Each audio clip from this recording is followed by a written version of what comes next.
Mayor সহ অধিকাংশ কাউন্সিলররা আত্মগোপনে থাকায় বান্দরবানে পৌরসভা থেকে নাগরিক সুবিধা পেতে বঞ্চিত হচ্ছেন সাধারণ মানুষ। বিস্তারিত জানিয়েছেন আমাদের প্রতিনিধি মিনারুল হক।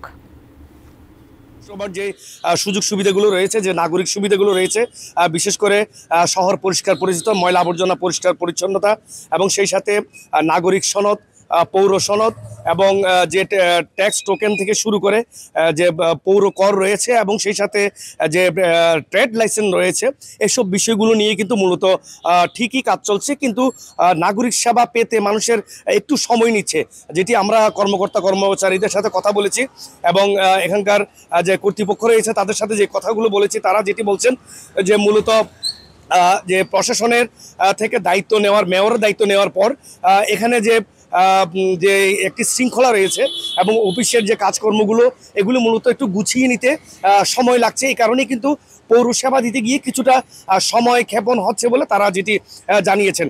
যে আমরা যেটি ঘুরে দেখেছি পৌরসভা কার্যালয়, সেখানে মূলত যে আগে যে নিয়মে খুব দ্রুততার সাথে যে নাগরিক সুবিধাগুলো নিশ্চিত হতো বা ট্রেড লাইসেন্স থেকে শুরু করে পৌর কর থেকে, সেটি এখন একটু দীর্ঘ সময় লাগছে বলে, এবং এই কারণে কিন্তু জনমানুষের দুর্ভোগ আগের চাইতে কিছুটা বেড়েছে বলে আমাদেরকে পৌরসভার নাগরিকরা আমাদেরকে জানিয়েছেন। তবে পৌরসভার যে অন্যান্য যে সুবিধাগুলো রয়েছে, মূলত শহর পরিষ্কার পরিচ্ছন্নতা, এগুলো কিন্তু আগের মতোই চলছে বলে সেটিও আমাদেরকে কিন্তু পৌরসভা কর্তৃপক্ষ এবং নাগরিকরা জানিয়েছেন।